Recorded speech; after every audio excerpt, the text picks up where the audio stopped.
Seguimos en esta serie Visión 2024. Estamos muy contentos de que estés acá, de que compartas cada domingo este tiempo con nosotros y estar juntos, aprender de la palabra de Dios y seguir edificando la iglesia. Pon tu mano en tu corazón ahí donde estás y repite después de mí esta oración. Di esto: Dios, mi corazón es tierra fértil para tu palabra. Que la palabra que hoy escuche dé mucho fruto. Amén. Muy bien, yo creo que dentro de la visión que esta casa tiene y de lo que Dios nos ha revelado en los últimos 10 años, la sesión de hoy es una de las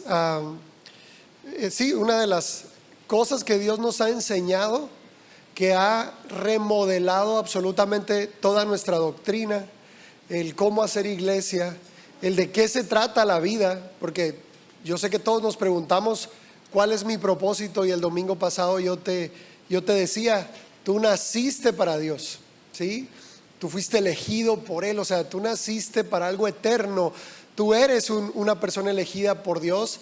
Pero esta parte del propósito, cuando hablamos de que fuiste elegido por Dios, de que Dios te ama y que nos encanta escuchar eso, tiene una visión que todavía se extiende más allá de solamente amar a Dios.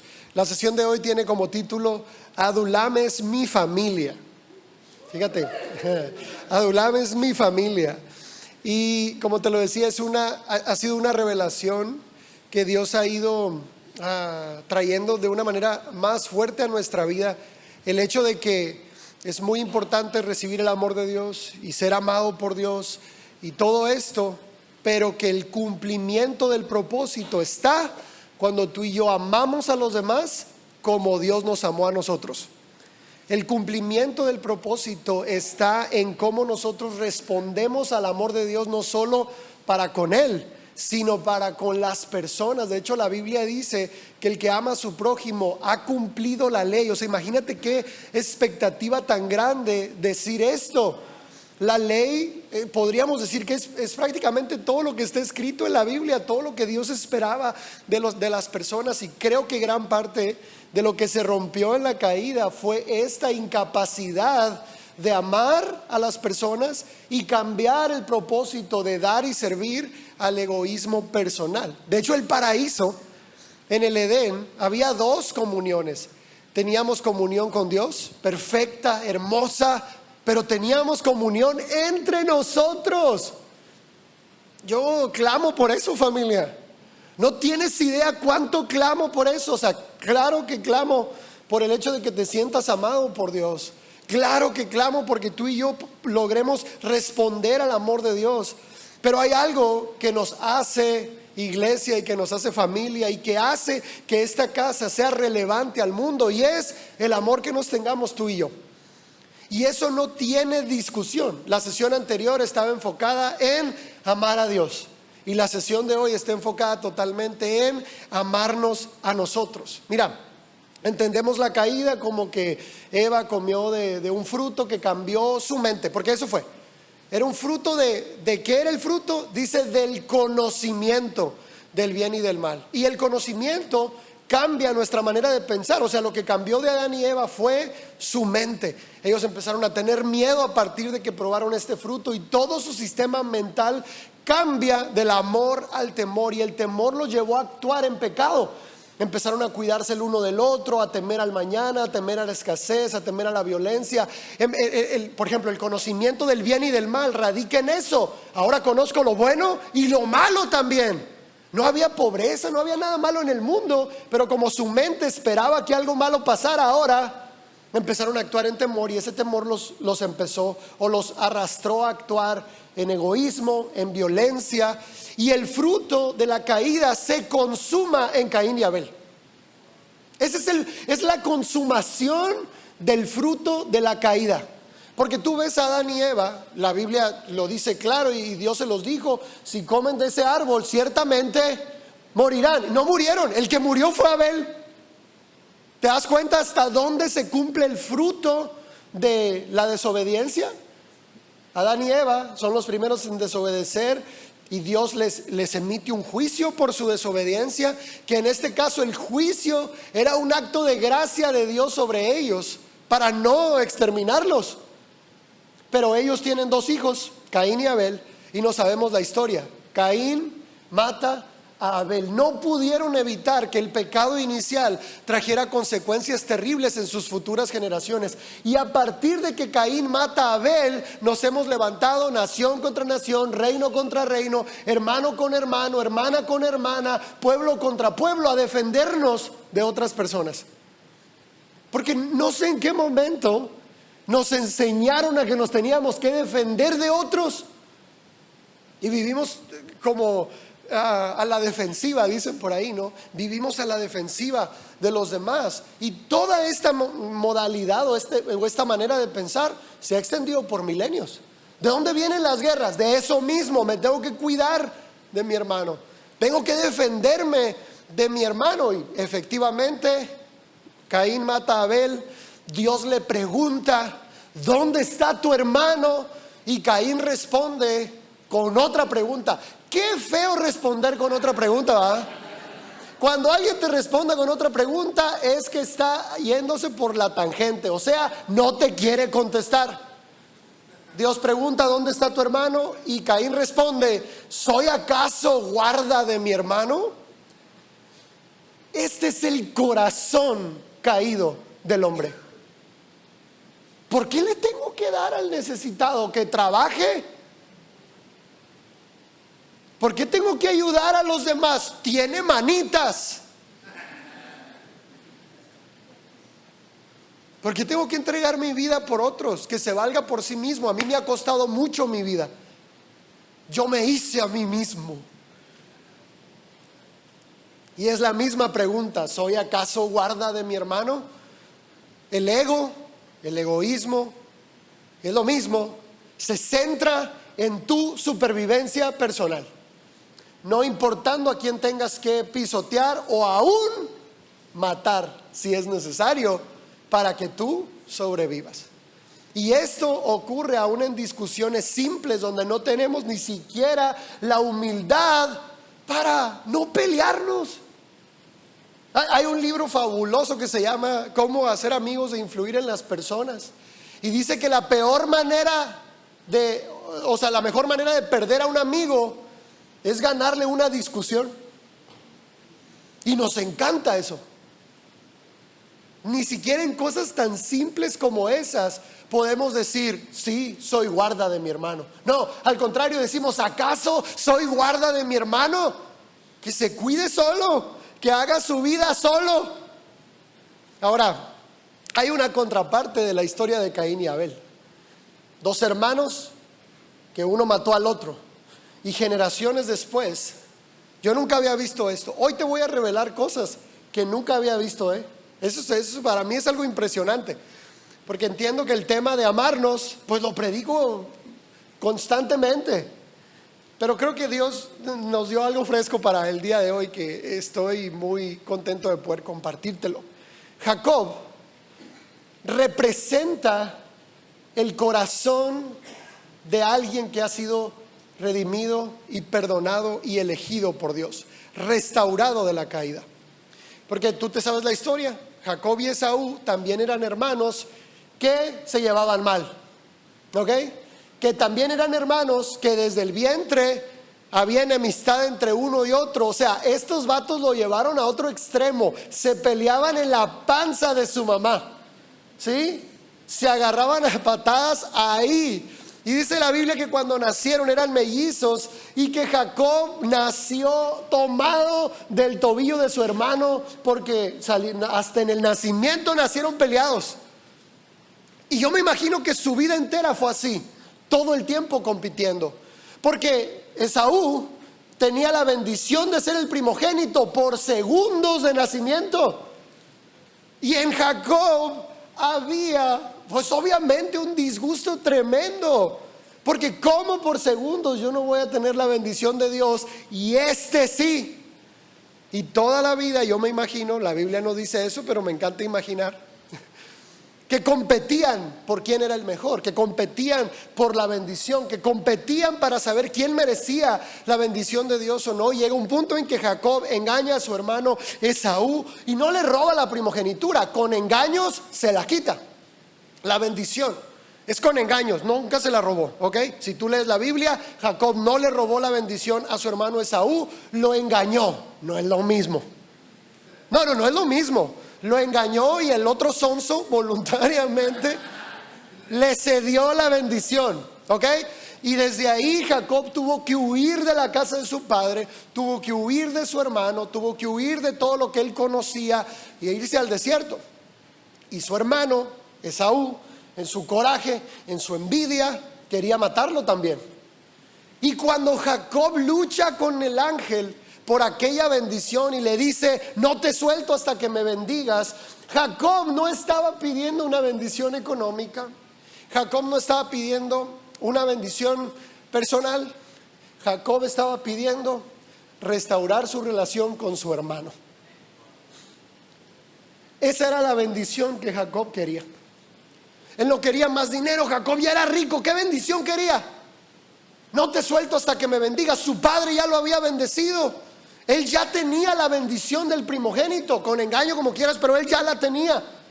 ¿Por qué pedía la bendición de Dios Jacob? Porque lo que le faltaba y lo que nunca había tenido y que desde el vientre de su madre había perdido era la comunión con su hermano. No te suelto hasta que me bendigas. No te suelto hasta que me bendigas. Y Dios lo bendice. Y cuando sale el sol y se ve cara a cara con su hermano venía con un ejército a matarlo. Y en lugar de matarlo, dice que corren y se abrazan, se perdonan. Es algo impresionante esto.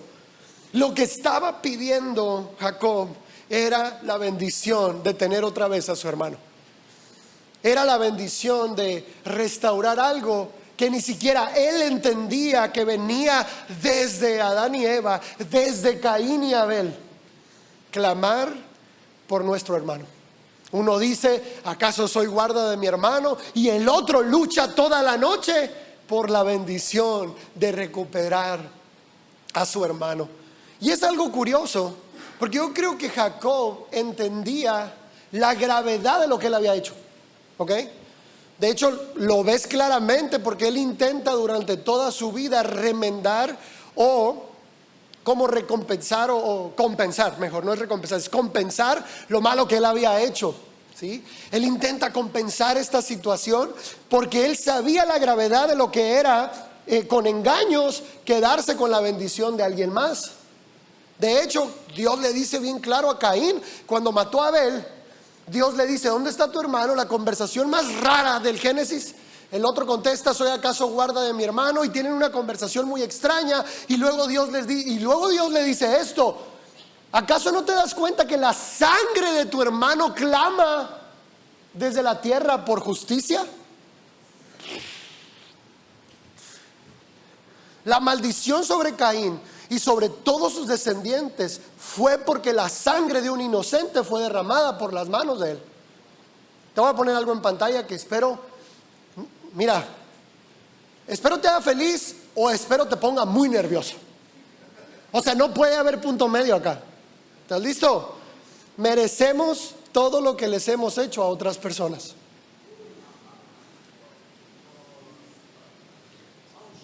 No sé cómo te haga sentir esto.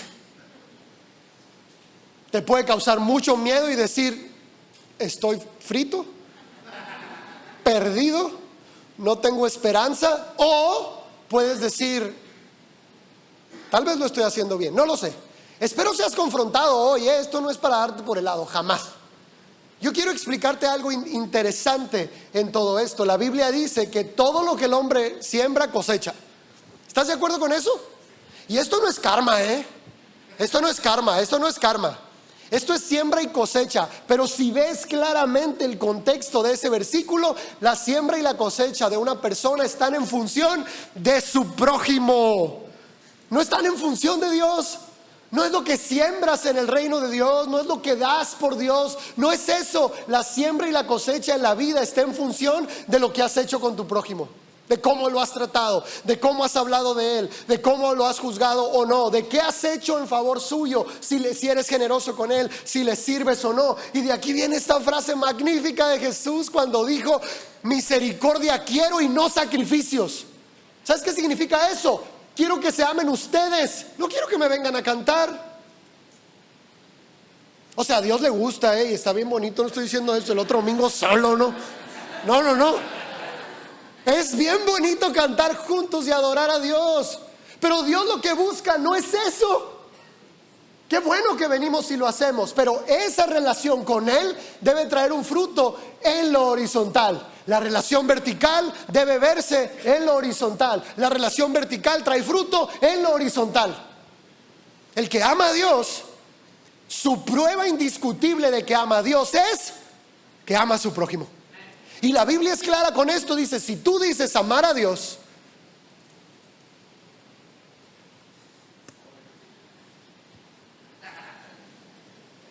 y no amas a tu prójimo, dice, eres mentiroso. Y ya. O sea, se acabó. Fíjate, dice, si tú dices amar a Dios, porque el amor de Dios solo lo puedes decir, porque solo se demuestra si amas a las personas. Te lo voy a volver a decir. Tú solo puedes decir yo amo a Dios, porque no hay una forma de manifestar el amor de Dios. No es a cantar, venir a cantar. Qué tremendo, va. Ya no, venimos y cantamos bien bonito, oiga, a mí me encanta eso. Es un momento especial. De hecho, llega temprano para cantar juntos. Llega temprano, ya, todo bien. Pero Dios dice: lo que quiero es que se amen entre ustedes. No funciona si vienes y me cantas a mí y me amas a mí y no sé, tenemos algo lindo tú y yo, y luego sales y tratas a las personas como si no me conocieras. No puedo eso. O sea, Dios, y esa hipocresía con Dios no se lleva. Y Jesús también mismo lo dijo, de otras palabras, dice: con la misma vara con la que midas serás medido. O sea, Dios te ama demasiado. Yo creo que debes estar convencido de eso. Pero aunque Dios te ame demasiado, Él te va a medir conforme tú mides a los demás. Mira, Dios juzga a los que juzgan.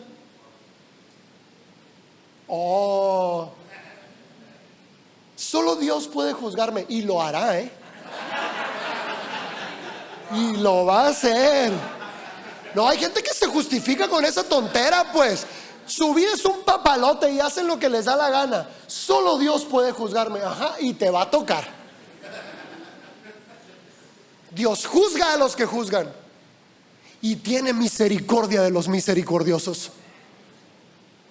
¿Te das cuenta cuál es la medida que Dios usa para tu vida? Todo lo que el hombre siembra, cosecha. ¿En qué función está eso? En función de otras personas. Simple, contundente. No hay más que buscarle, no hay más que rascar ahí. Te lo voy a decir de otra manera. Te dije que hoy iba bien afilada esta espada, traigo. Escucha, Dios perdona y remite el 100% de los pecados en su contra, porque Dios es inofendible. Tú vas a Él y le pides perdón por un pecado espiritual, y Él te dice: sí, es que ya te perdoné, todo bien, ve y arregla las cosas con tu hermano. Porque Dios, te lo voy a volver a decir, Dios es inofendible. Dios no está en el cielo o donde quiera que te lo imagines diciendo: ay, no,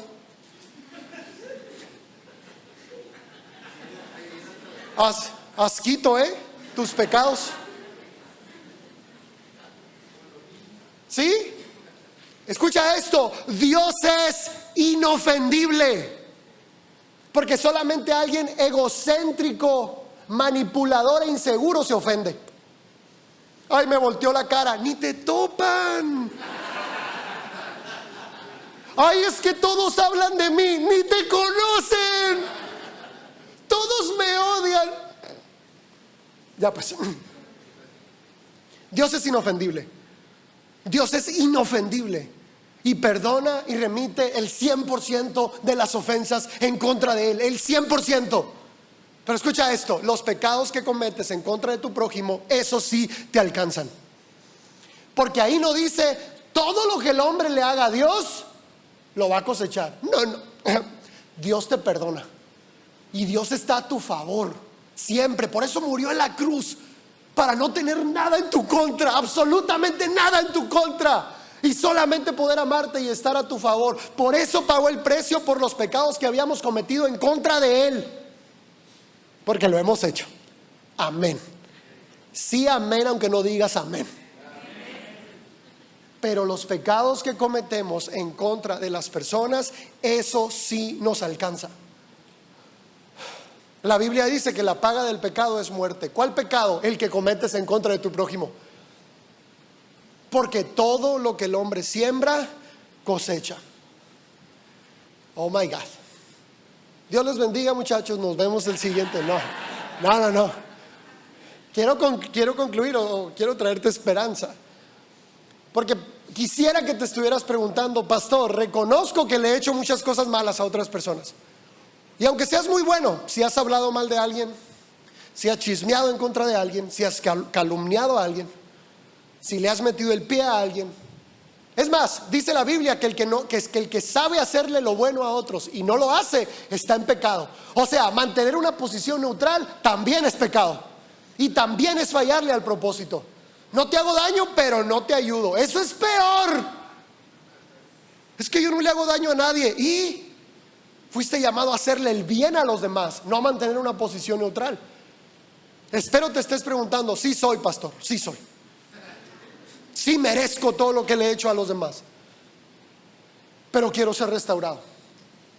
Quisiera que los pecados que he hecho en contra de otros no me alcance, porque te va a alcanzar. O sea, sí quiero causarte temor con esto. ¿Cómo que no? O sea, te voy a explicar algo. Le tememos a tantas cosas simples, ¿sí? Y a tantas cosas que no tienen sentido. Que si la crisis, que si la economía, que si todo. Y tenemos tantos ídolos, cuando deberíamos realmente temer a las consecuencias de las cosas que les hemos hecho a otros. Eso sí debería hacernos temblar. Porque si Dios dice, todo lo que le hagas a los demás lo cosechas. Qué impresionante esto. Bueno, te voy a enseñar 5 maneras de librarte de las consecuencias del pecado. ¿Sale? 5. Hay 5 formas de poder librarte. ¿De cuáles consecuencias? De esas consecuencias. La paga del pecado es muerte eterna. Esa es la consecuencia final del pecado, la muerte eterna. Morir en la carne no es tan feo como morir después de morir. Ese sí está horrible. Primero, número 1, lo único que le queda a alguien en vida que le hizo daño a los demás, que no se arrepintió, que no entendió las consecuencias de lo que estaba haciendo, que no entendió las consecuencias de cada vez que hablaba y señalaba y chismeaba y todo esto, es, léelo por favor, el número 1, pagar en vida. O sea, pagar en carne propia. La Biblia dice así: lo he entregado a Satanás a fin de que su alma sea salva. O sea, para que Dios pueda salvar su alma, Él necesita pagar todo lo que ha hecho en vida. Eso es terrible, porque quiere decir que a esta persona se le dijo, se le predicó cada domingo. Sí, se le enseñó, conoció la verdad y aún así dijo, no quiero vivir para mí mismo, quiero vivir en egoísmo, no me importa cuántas veces levante mi voz en contra de otro o le haga daño a los demás.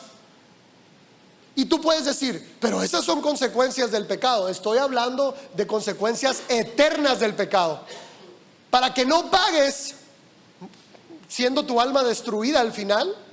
Se paga en vida, y es terrible, y lo hemos vivido. Lo hemos, o sea, no en carne propia, lo hemos pastoreado. Hemos pastoreado situaciones donde el esposo, siendo cristiano y siendo creyente, no le importó ser infiel, no le importó engañar a su esposa, maltratar a su esposa, ser malo con ella y todo. Y vimos cómo ella soportó la situación y nunca entendimos cómo sobrellevaba la relación y cómo Dios podía tener misericordia de él, hasta que entendimos que el final de sus días fue terrible. Y mueren en vergüenza, y mueren en desgracia, y mueren, en lugar de morir en gracia y en honra, mueren en deshonra. Y tú te puedes preguntar, ¿pero por qué? Porque para que esa persona pueda ser salva, necesita pagar porque no se arrepintió. Es muy fuerte esto. Segundo, ¿qué dice? A ver, ya, pastor, ya no sigas. Como el video aquel, ¿no? Del marido. Ya no aguanto más. ¿Lo han visto ese? Se le quiebra me encanta ese video. Número 2. Léelo fuerte, dice: pagar después de la muerte. ¿Cómo funciona pagar después de la muerte? Por ejemplo, personas que quedaron impunes en vida. Reyes o gobernantes que le hicieron cosas horribles a su gente, a su pueblo, y cosas a miles de personas. Por ejemplo, Hitler, que mató a 6 millones de judíos. ¿Cómo paga en una vida matar a 6 millones de personas? Y no solamente matarlos, sino horriblemente. ¿Cómo puede pagar con él solo? ¿O tú crees que la silla eléctrica puede pagar lo que le hizo a 6 millones de personas? No. Dice la Biblia que hay un juicio final. Después del milenio, después de todo lo que viene, hay un juicio final donde todas las personas del mundo, escucha, todas las personas, y te lo decía ahorita, a mí solo Dios puede juzgarme, y lo hará. ¡Woo!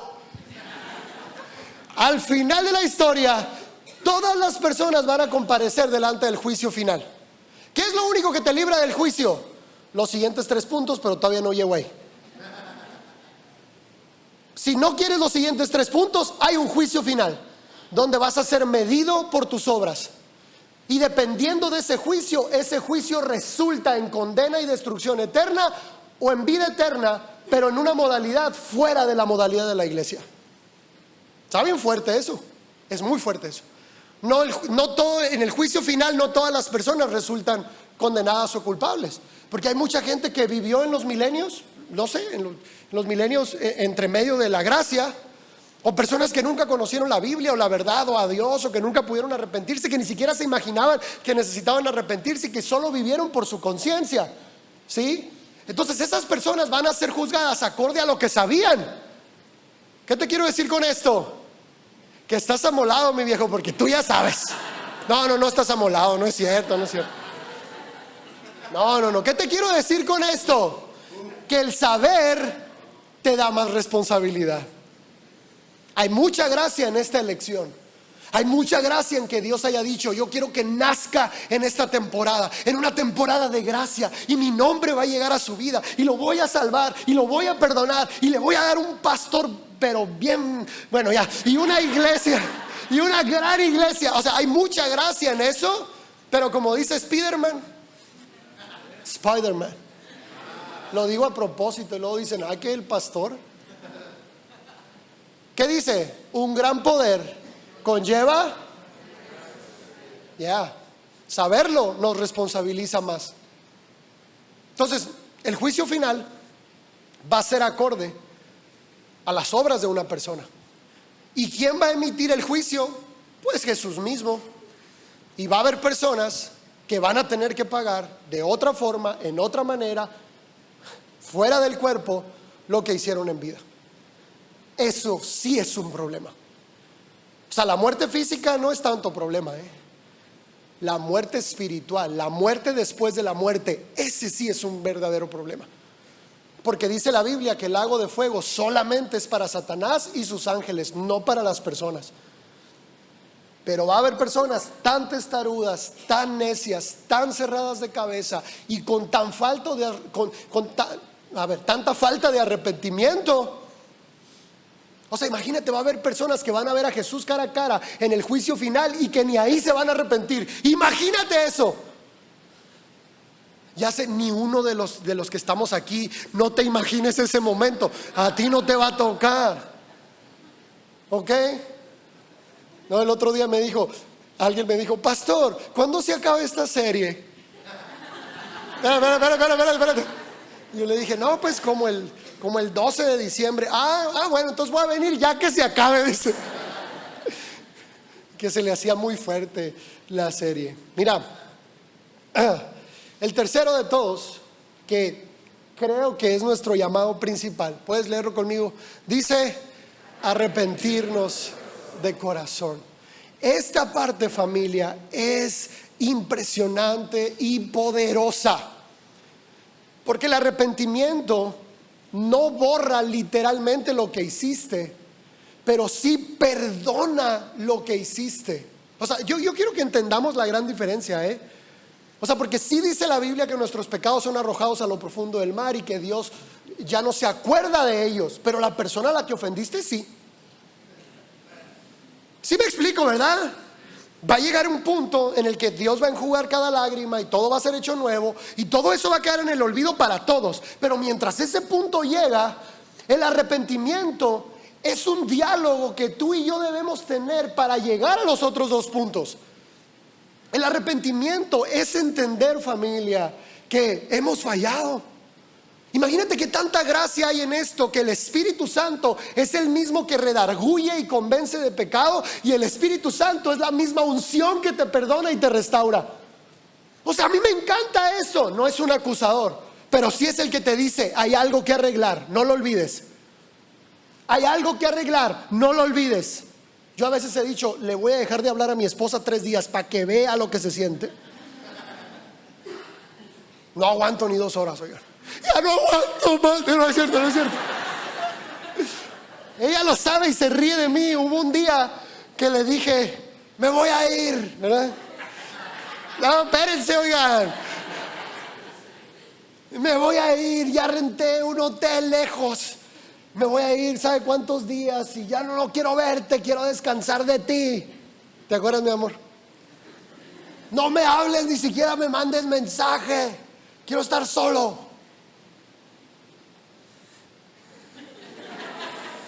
Siguiente escena.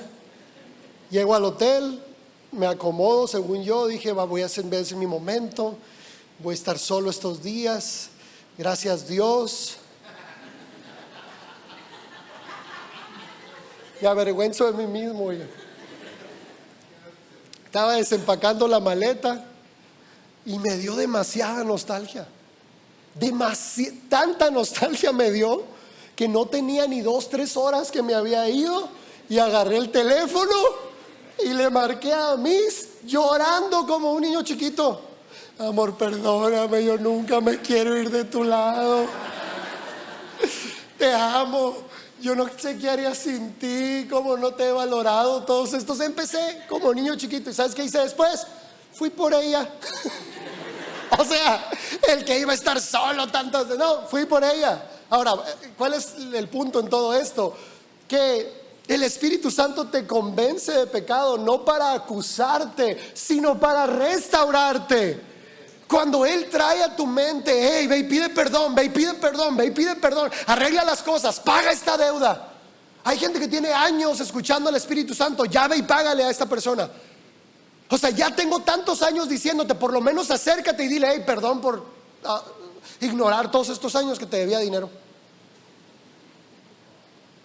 El Espíritu Santo convence de pecado, no para acusarte, porque Él quiere perdonarte y, escucha, librarte de peores consecuencias, porque Él sabe lo que ocurre. Mira, es tan grande el espíritu de arrepentimiento que viene de parte del Espíritu Santo, que todo el discurso de Jesús, familia, y el discurso de los salmos no es para hacernos sentir miserables. Porque aquí va otra revelación fresca, hermosa para ti, que yo nunca había visto. El pecado es terrible, ¿verdad que sí? Sí, o sea, di que sí, porque sí lo es. El pecado es terrible, te arruina la vida y terminas arruinándole la vida a otros. Pero el pecado sí sirve para algo. Nunca olvides eso, porque lo voy aprendiendo. ¿Sabes para qué sirve el pecado? Porque Dios nos permite experimentar. O sea, no es su voluntad. ¿Sí? Pero ¿por qué vivimos? Y dice la Biblia que Dios todo lo encerró en pecado. ¿Nunca has leído eso? ¿Sabes por qué? Porque sí tiene una función el pecado. ¿Sabes cuál es? Hacer crecer tu empatía por otro. Eso, para eso es. Qué casualidad que en la Biblia, en la misma lista donde está el adúltero, porque dice: todos los que no heredarán el reino de los cielos, es una lista enorme, léela. ¿Sabes para qué sirve esa lista? Para que entiendas que el adúltero está en la misma lista que el mentiroso.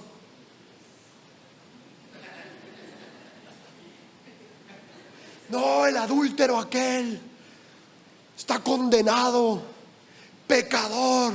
Estás echando mentira, tú ni sabes. Y es la misma lista. Escucha, en la misma lista del homicida está el chismoso. En la misma lista del idólatra está el brujo y el hechicero. Wow. Y en la misma lista del borracho, Dios te perdone, está el envidioso. Y tú dices, qué radical es Jesús cuando dijo: si adulteras con alguien o miras a una mujer para codiciarla, eres un adúltero de corazón. Si esa verdad tuviera el sentido de hacernos sentir culpables, es horrible, pero no tiene ese sentido. Dios elevó los estándares del reino de los cielos hasta las nubes para dos razones. Primero, para que entendieras que por méritos propios no puedes entrar a su presencia, que es solo por gracia. Para eso todavía lo hizo más elevado. El limpio de manos, el puro de corazón, el que no ha elevado su lengua con engaño, el que no ha derramado sangre inocente. Y luego te dice: pero si crees en mí puedes venir. ¡Wow! ¿Cuál es la otra virtud que hallamos en entender el pecado? Decir: soy un pecador, así que puedo entender a otro pecador. Soy un pecador, así que puedo justificar a otro pecador. Soy un pecador, así que puedo ser empático con otro pecador. ¿Sabes por qué nos atrevemos a juzgar y a chismear y a señalar a otro? Porque te crees mejor que ellos. Es por eso el chisme, la crítica, el juicio que hacemos. Es porque muy dentro de nosotros nos creemos mejores que los demás. Que te pongan el foco a ti, verás. Un poquito. Y nos atrevemos a eso. Entonces, ¿para qué sirve el pecado? Sí sirve para algo. Para tener empatía con otro pecador que está en el mismo barco que yo, que vive las mismas luchas que yo. No podemos liderar a través de la ley y a través de lo estricto. Porque si yo me junto, yo pastoreo, por ejemplo, a los hombres que su lucha sexual y todo esto. Porque si eres hombre, tienes lucha sexual, punto. Y nunca los pastoreo desde: qué pecador eres, qué débil eres, cuánta falta de espiritualidad tienes, cómo te falta Dios, aleluya. No, lo abrazo y le digo: mijo, hay que luchar juntos, porque andamos en las mismas. ¿Sí? Si tú te sientes tentado, yo también. Soy igualmente propenso a ese pecado. Que no lo haga y que Dios me dé la fuerza para vencerlo, eso es otra cosa. Sí, pero es una lucha constante. Pero yo no puedo medir a los demás con una medida que ni siquiera Dios usó conmigo. Ni siquiera Dios usó conmigo esa medida, sino que Él me midió con gracia para que yo pudiera medir con gracia a los demás. Número 4. Dice, ¿puedes leerlo conmigo? Confesar nuestros pecados. Porque el primer paso es el arrepentimiento interior. Dice, con el corazón se cree, dice la Biblia. Pero solo es el primer paso, compa. El arrepentimiento empieza acá, pero no se queda ahí. Oh, sí, el Espíritu Santo me convenció de pecado, de justicia y de juicio, pero no voy a hacer nada, fíjate. No funciona. El siguiente paso, ¿cuál es? Confesar el pecado. Aceptar que sí lo hemos hecho. Aceptar que sí somos esa persona que ha dañado a otros, que se ha atrevido a hacerle daño a otros. Fíjate lo que dice 1 Juan 1 del 8 al 10. Si decimos que no tenemos pecado, nos engañamos a nosotros mismos y la verdad no está en nosotros.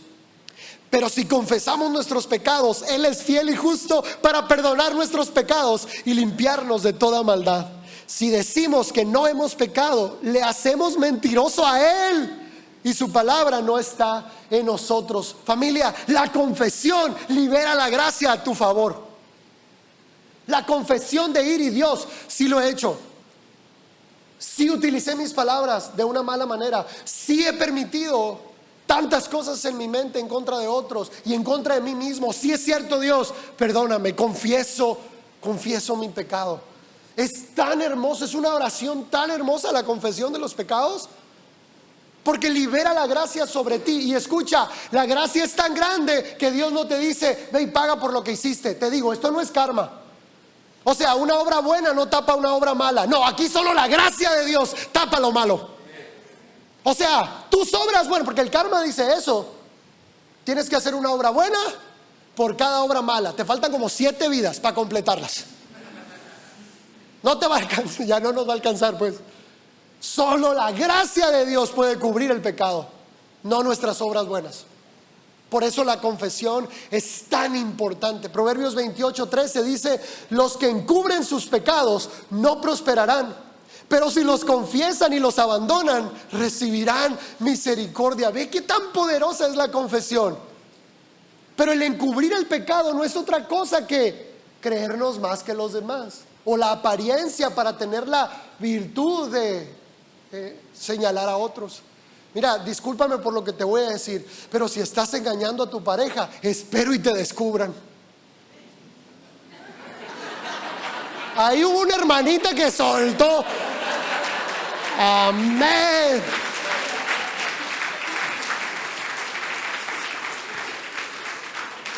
¿Sabes por qué espero que te descubran? Para que por lo menos así te arrepientas, confieses tus pecados y alcances misericordia. No para hacerte ningún daño, sino para librar tu alma de peores cosas. Por eso quisiera. Pero cuando tú solo, sin que nadie te descubra, vas y lo confiesas, ¡qué valor! ¿Sí? Y escucha, tienes que saber a quién confesárselo. ¿Es solo a Dios? ¿A tus pastores? Bueno, en esta casa sí. No sé si en otra iglesia se pueda confesarle los pecados a los pastores, pero en esta casa sí se puede. ¿Ok? No andes confesándole los pecados a cualquier persona, porque no todos tienen el corazón de gracia para restaurarte. Solo se le confiesan los pecados a Dios. Y si tú sientes comodidad y sabes que tus pastores te podemos ayudar, también lo puedes hacer. ¿Ok? Y número último, final, número 5, dice pedir perdón y perdonar. El piano puede pasar, pásale, Octavio. Mira, si te fijas, son algunos pasos los que se deben hacer. ¿Cuál es el primero de ellos? El arrepentimiento. Lo segundo es la confesión hacia Dios, hacia líderes espirituales, a ti mismo. Pero el quinto paso, que creo yo que borra totalmente las consecuencias de lo que le hemos hecho a alguien, es tener el valor para ir a decirle: perdóname por lo que te hice. ¿Sí? Perdóname por haberte hablado así. Perdóname porque hice eso en tu contra. Perdóname. Eso es un gran acto de humildad, pedir perdón. Pero hay otro, que aquí yo lo quise poner como el número 6, pero lo puse en los dos juntos, en el número 5. Pedir perdón pudiera ser un gran acto, pero el siguiente acto de gracia, que es impresionante, es perdonar a los demás. Escucha esto, la gente no va a venir a pedirte perdón, porque la gente vive, ¿qué? Dominada por su ego. Y a veces no tenemos el valor o la gracia para ir y decir: perdóname. Pero tú no puedes ir cargando por la vida con rencor y resentimiento porque alguien te hizo un daño y tiene que pagar por él. Porque tanto el que hace el daño como el que retiene la ofensa está en el mismo pecado. ¿Estás acá conmigo?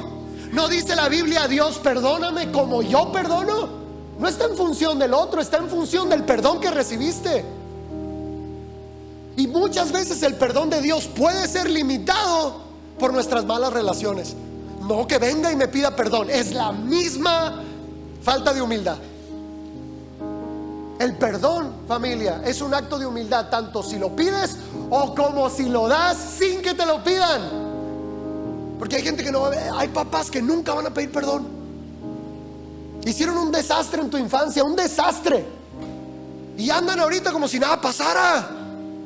Yo conozco esos papás. O sea, Miss y yo tenemos que ser papás de muchachos y muchachas que sus papás no quieren ser sus papás, y andan por la vida como si no hubieran hecho nada.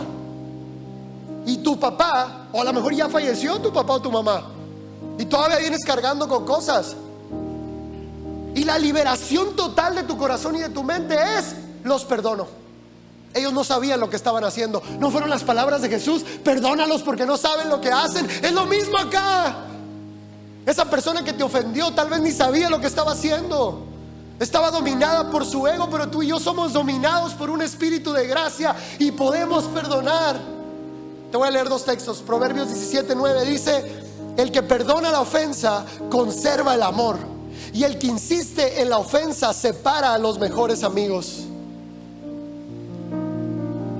Hay gente que se queda en la ofensa, y es bien triste que aún puedes ir y decirle: hey, discúlpame. Sí te disculpo, pero el perdón no es olvidar.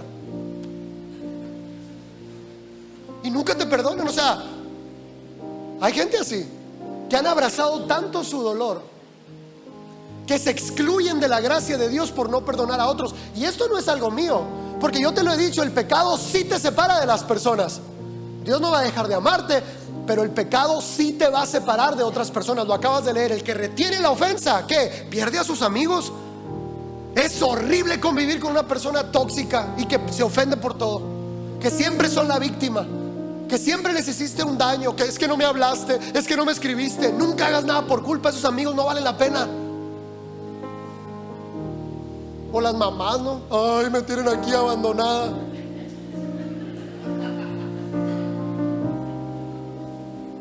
Último texto, Hebreos 12:15 dice: cuídense de que nadie deje de alcanzar la gracia de Dios. Escucha esto: la falta de perdón el pecado no te separa de Dios, pero sí ocurre algo. ¿Cuál es? Dejas de alcanzar la gracia de Dios. Dios está ahí, Él prometió acompañarte, pero imagínate perderte de su gracia. ¿Por qué? Lo voy a leer: de que ninguna raíz de amargura brotando cause dificultades y por ella muchos sean contaminados. ¿Cómo tú y yo nos deslindamos de la gracia de Dios? Al no perdonar, o sea, al medir a otros con juicio y no con gracia. Porque es la única forma de caer de la gracia, familia. Mira, lo voy a soltar. Ni el adulterio físico o mental, o la mentira, o todos esos pecados gravosos te hacen caer de la gracia de Dios. No, ninguno de ellos. Lo que sí te hace caer de la gracia de Dios es ser medido con gracia y medir con juicio. Eso sí te hace caer de la gracia de Dios. Es lo único. No existe otra manera de caer de la gracia. ¿A qué hemos sido llamados? A perdonar, familia. A perdonar, a liberar no solo a las demás personas, a liberarte a ti. Porque el perdón es un bien que te haces a ti mismo. Venimos cargando con tantas cosas y sobrepensamos: y si me dijo, y si no me dijo, y si lo hizo, y si no lo hizo, es que lo hizo a propósito, es que lo hizo por esto. No, muchas veces la gente no sabe lo que está haciendo. Jesús mismo lo dijo: perdónalos porque no saben lo que hacen. Y es más, tú también le has hecho daño a mucha gente y ni cuenta te has dado. Por ejemplo, los pastores, entre más lugar de autoridad tenemos, sí, puedes decir: hacemos mucho bien, pero también lastimamos más. Sin querer, y no como el Chavo del 8, no. Fue sin querer queriendo, no fue así. Pero somos humanos. ¿Qué esperabas? Somos humanos. ¿Qué esperabas si decimos: Adulam es mi familia? La familia no es perfecta. Cuando decimos Adulam es mi familia, no significa que todos nos vayamos a amar de la manera en la que Dios quiere que nos amemos. No, es una lucha constante de perdonar, de pedir perdón, de redimir las relaciones y de terminar esta vida y cada día y cada situación con una sola frase: Dios, no te suelto hasta que me bendigas. Jacob estaba luchando por una bendición extraordinaria. ¿Cuáles eran? Primero, el perdón de Dios. Dios, perdóname porque le fallé a mi hermano. Lo segundo que estaba clamando Jacob por tener era el perdón de su hermano. Dios, perdóname por lo que le hice a mi hermano. Y luego es: Dios, permite que mi hermano me perdone a mí. Y la tercera parte de este clamor: no te suelto hasta que me bendigas, es que para mí ha sido la oración de esta última temporada. Es: Dios, dame un corazón perdonador, que justifica a otros, que es empático. Porque mira, ¿sabes cómo puedes medir el ego de una persona? En cómo maneja los errores de otros. Punto. Cómo manejamos los errores de otros es la manifestación del ego mismo. Si alguien se equivoca en tu contra y lo perdonas, Dios sonríe en el cielo. Ese es mi hijo, dice.